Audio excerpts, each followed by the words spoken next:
Now, before I start this video, I just gotta say I am using the video of this guy down here. I came across this video like a couple minutes ago, and it was about Rajon Rondo. And well, me being a Boston Celtics, viewer for the better part of 15 years, um, I witnessed the Rajon Rondo era. I was there every single game.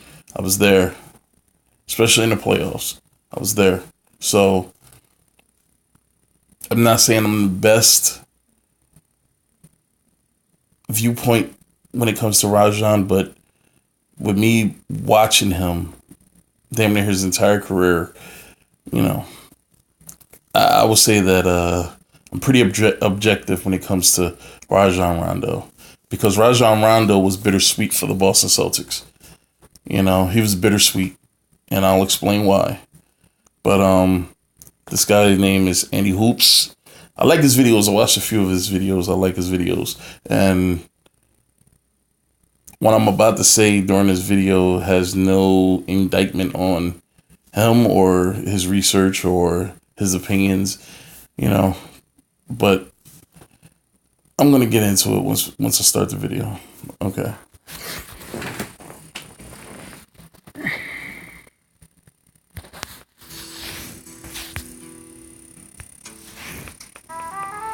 Both on and off the court, Rajon Rondo is an enigma. The way he played the game was so much different than any other player we've ever seen. Yeah, he was a great passer, a great rebounder, a great defender, and sometimes he would have a scoring explosion. But what makes him different than every other point guard of his era was that he could control the game by not scoring a single point. And let me explain why. Rajon Rondo is incredibly intelligent. He's an incredibly intelligent basketball player. He's up there with the likes of Michael Jordan, Kobe Bryant, LeBron James when it comes to basketball intelligence. This dude was very good at being able to see the floor. He was very good at being able to know what needs to happen, knowing where the defense is going to be, and being able to put the ball in the right spot. Now, one of the things that I did not like about Rajon Rondo, and I'm gonna tell you right now, and it's gonna be very clear.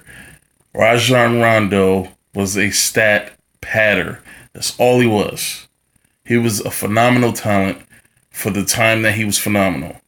But all he was worried about was stats. And this was the start of the era where the point guard did it all.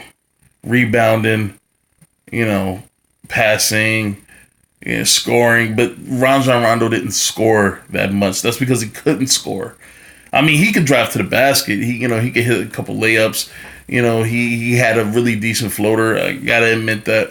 But as far as being able to stretch the defense out close to the 3-point line, he couldn't do it. And he had one of the most awkward jump shots I've ever seen from a point guard. I mean, it looked weird. It looked like a big man's jump shot. But Rajon Rondo was a stat stuffer, man. Like he had what we call cooked assist, where he'll hold on to the ball for like the first 18 seconds of the shot clock, or the first like 15 to 18 seconds of the shot clock. He'll hold on to the ball, so when he gets you the ball, there's not enough time for you to make another pass. You have to shoot, and he did that a lot. And I'm not going to say that he wasn't smart in doing it a lot, but I mean, that's primarily where a lot of his assist numbers came from.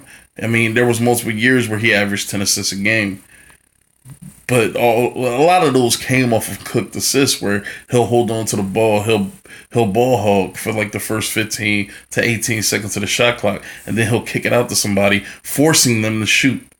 It's kind of like what Russell Westbrook do, and this is why Rajon Rondo is what Russell Westbrook. Like, I watched this video and he made the comparison to Steve Nash. No, Steve Nash was fucking phenomenal.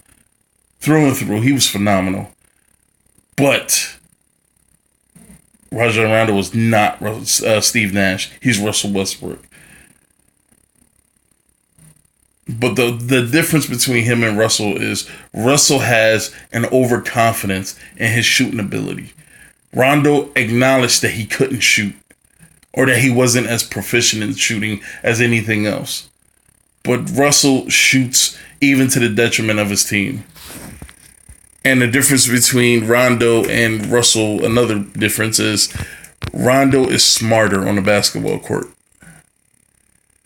You know, he knows when to pass. He knows when to go in, mix it up with the big men to get the rebound.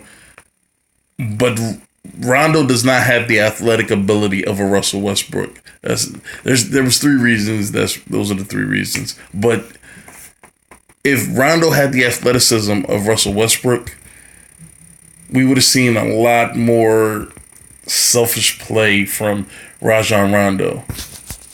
I mean, he was forced to pass the ball because he couldn't really do anything else besides rebound and assist and then get you maybe 5 to 10 points a game, you know, so some games.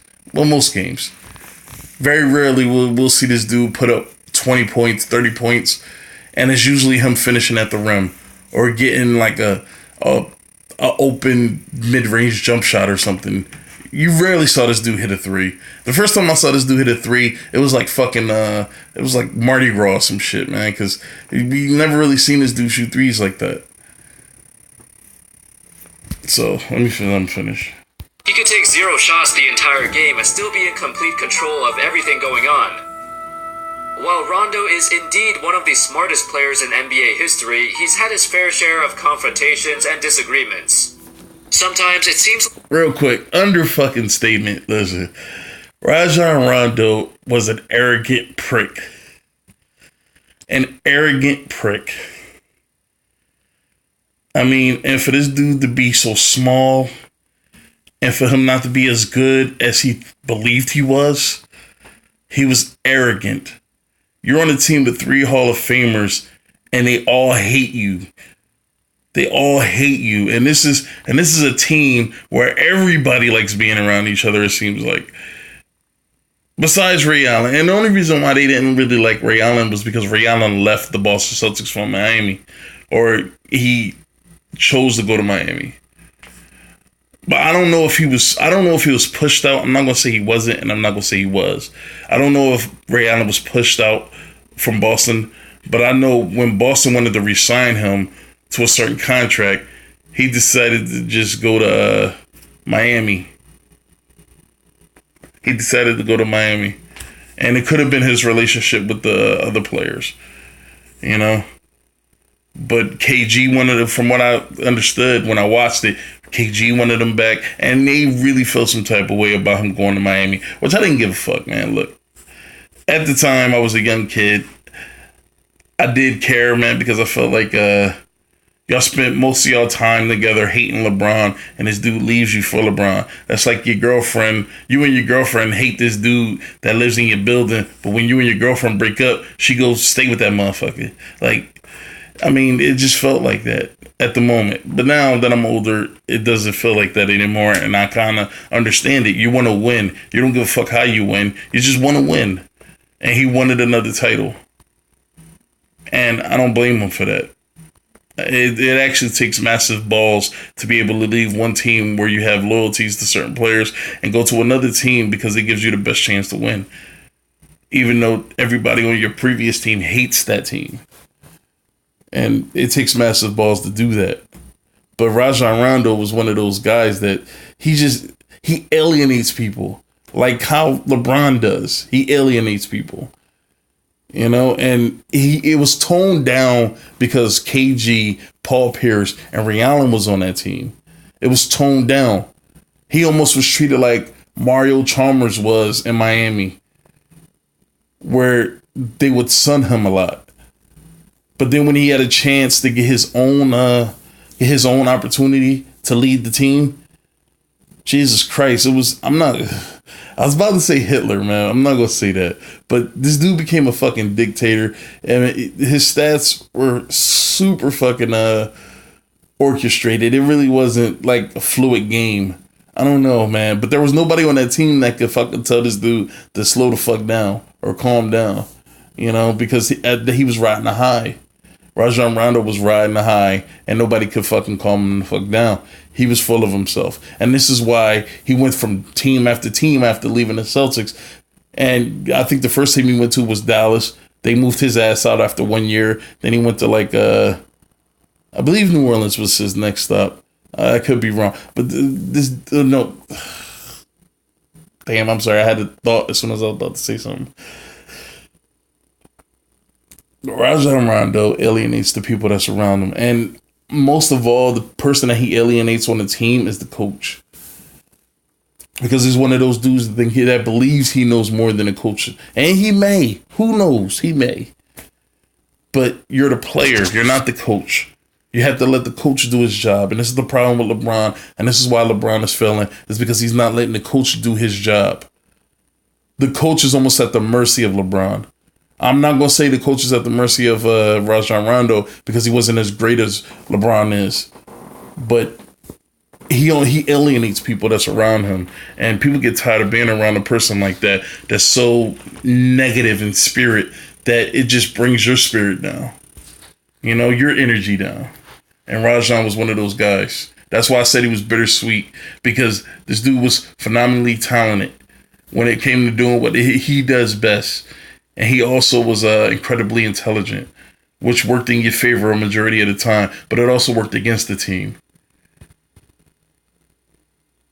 That's why I call him bittersweet, man. And I'm very objective when it comes to Rondo, because at the height of Rondo's career, I was super behind the guy. I wanted great things for him, and I wanted him to get his chance to be the leader. But I never expected Rajon Rondo to lead the Celtics to the title by himself or, you know, as the leader. He's not that kind of player. Usually those super intelligent guys that are also arrogant and cocky, they tend to get in their own way, and they never really fulfill their potential to the highest that it could be. And I believe Rondo, if he would have kept his shit together and stopped being so goddamn arrogant all the time, this dude could be a Hall of Famer. But he fucked himself up by being so know-it-all. Rondo thinks he knows everything, and he's a pretty stubborn guy. Ray Allen was a guy who Rondo did not get along with, and that's been very clear. In his book, Allen said that Rondo told the team that I carried all of you to the championship in 2008. Then the rest of the team, almost in unison, responded, "You what?" Rondo said everyone on the team had problems with him, and when Allen told him, "None of us had issues with you," Rondo said to him, "You did too. You told me I was the reason we were going to be traded." Then, around 2012, apparently Rondo said, "I'm going to get your ass out of here this summer." And real quick, man, and this is what makes a great leader, in my opinion, and I'm only talking about in the context of sports. What makes a great leader is a person that is able to know every person that's on his team. You have to know the personality, the strengths, weaknesses of every player that's on your team. Every fucking player. Doesn't matter who. It could be the dude at the end of the bench that don't see any game time. You have to know every player's personality, their strengths, their weaknesses. You have to know what buttons to push. You have to know what buttons not to push. You have to know what buttons will inspire them to play better. And you have to know what buttons will break them down and make them play worse. You have to know that. And Rondo was way too emotional with a lot of what he said. And I'm not just talking about that little snippet right there. Rondo was very emotional. And he seemed like when you watch him on the court, he seemed like the type of guy so fucking arrogant that most of what he says was not in support of his teammates, but at the expense of his teammates.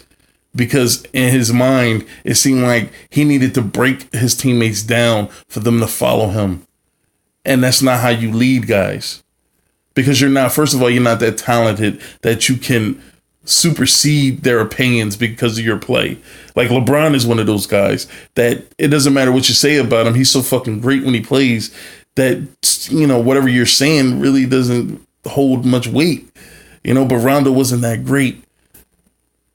So, I don't know, it never really worked out. That tactic never really worked out for him. And I've watched the Celtics. I've watched the Celtics years before Rondo got there. I've been watching the Celtics years after he left. and I watched him while he was there. And I just gotta tell you, man, Rondo. I believe Rondo is the reason why they're. I'm not going. I'm gonna say it, but I don't 100% believe it. It's how I feel about the guy. He's the reason why we have Russell Westbrook, and that's not a good thing, man. It's not a good thing at all. And Allen was indeed gone after that season. Now, nobody on the Celtics has commented about this, about whether or not what Allen said was true, but it's definitely something I could see. The Celtics did not give him up for no fucking Rajon Rondo. They did not give him up for Rajon Rondo. All the investment that they traded him for, they traded for him and gave up so much. There's no way they were going to let him go for a point guard who has yet to prove himself. I mean, sure, he was talented during their championship run, but that's not the Rajon Rondo from 2009 to 2012. It's not the same Rajon Rondo. Nobody knew how good this dude was going to be, stat-wise. They let Ray Allen go. Oh, shit. They let Ray Allen go because of contract issues. And he wound up going to fucking Miami. Because if they could have got Ray Allen back, they would have brought Ray Allen back. Ray Allen, even though he was limited to one thing, really, Ray Allen did what he did. He did it great, though. I can't take how many game-winning shots I saw this dude shoot. Even when he went to Miami, they rarely used him, but when they did use him, he was a very effective player. They would have brought him back. I believe they would have brought him back on their own terms, but they would have brought him back. Rondo saying, over the years, Rondo has had his issues getting along with certain teams and coaches, but as a mentor to younger players, they've always said good things about him. How's it going, ladies and that's because the older you get, the more wise you become. Like when you're young and you're intelligent, you're cocky, you're arrogant. You think you know it all. You think you have the crystal ball that you can see everything. But then the older you get, the more wise you become. The more all those life lessons that you learned over time start to make sense the older you get. And you start to realize all the mistakes you made and how you would do them differently if you had the chance. And this is why older players are a lot more calmer and they're a lot smarter than the younger guys. It's because life experience and being able to not just having life experience, but being able to understand the lessons in everything. Because there's lessons in everything. It's just whether or not you're able to see it through whatever it is you believe about yourself. Like I've always thought that having these life experiences that I had at such a young age made me smarter than everybody else, and it didn't. There was lessons in those things that I'm just now starting to understand that. Yeah, you learn the older you get and the more you're able to look at things from a three-dimensional perspective. And Rondo is starting to be that person. This is why he looks calmer and he looks like a different player now. But back then, that dude was fucking arrogant, man. Like he was a terror. Like he was a terror. He was a terror as me as a spectator. Like I was like, Jesus Christ. Like I couldn't believe just how arrogant this dude was. And you could tell by his play on the court. I mean, I'm telling you, man, he is Russell Westbrook 10 years ago. But he just doesn't have the athletic ability.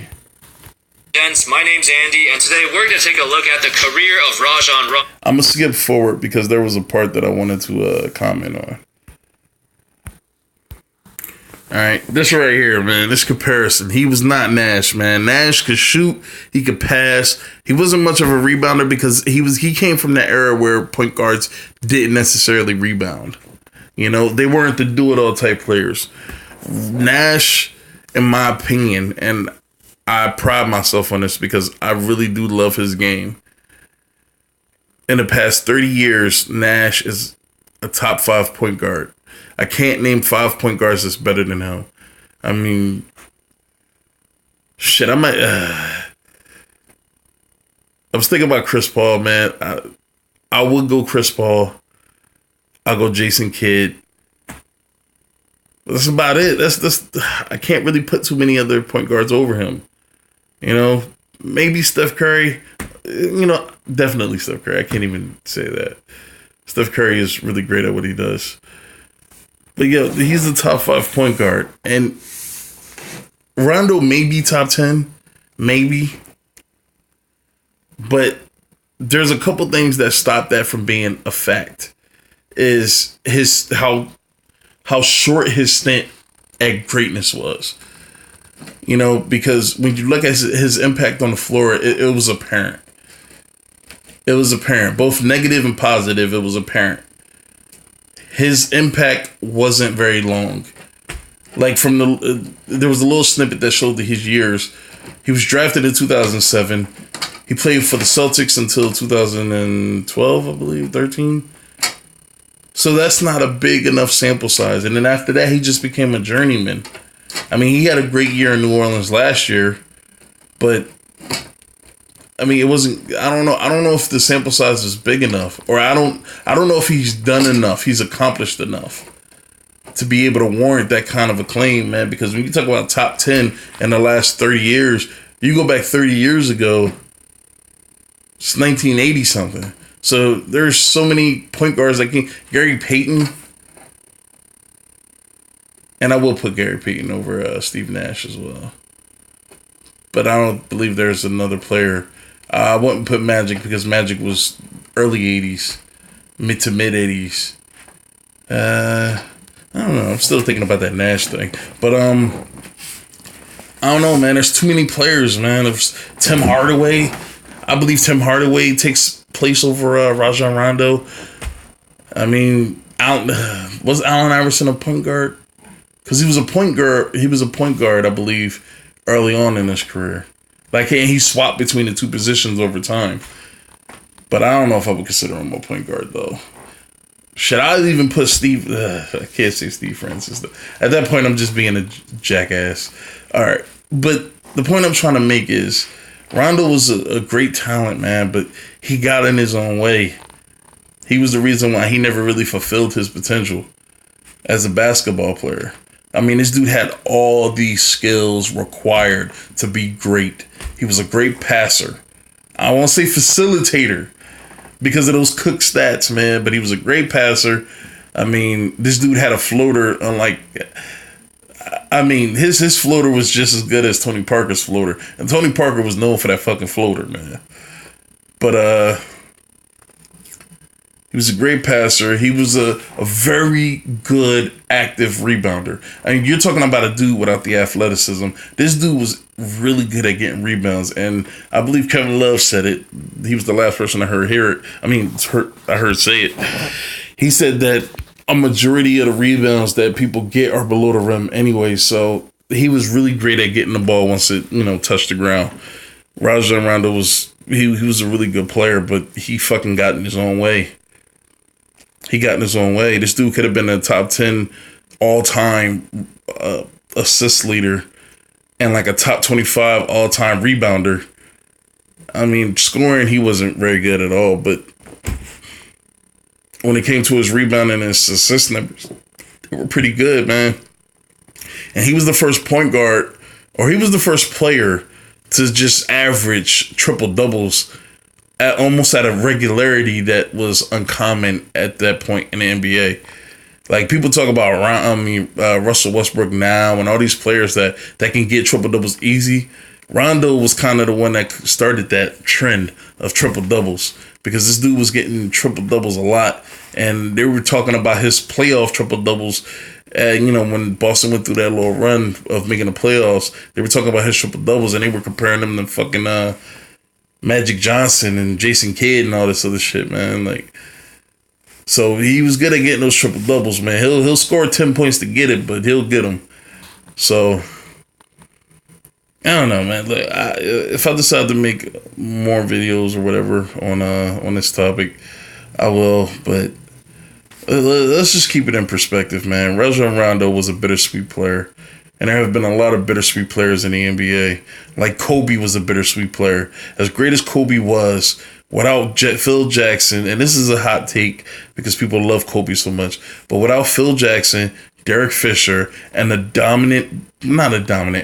efficient big man, Kobe was not able to win shit. I mean, he was a phenomenal scorer because he shot so goddamn much, but he was still a great scorer. But without Phil Jackson, Derek Fisher, and a fucking decent big man, Pau Gasol and Shaq, he wasn't able to do shit. You go back, you look at the numbers, and when you talk about bittersweet players, Rondo was one of those guys, and Kobe's one of those guys. So, I'm done.